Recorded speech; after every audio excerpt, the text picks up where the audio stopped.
بسم اللہ الرحمن الرحیم۔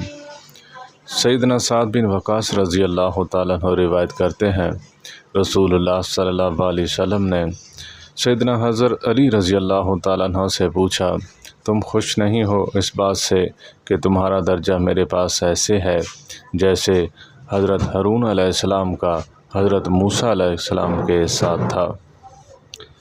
نبی کریم صلی اللہ علیہ وسلم نے ارشاد فرمایا، اعمال کا دار و مدار نیت پر ہے۔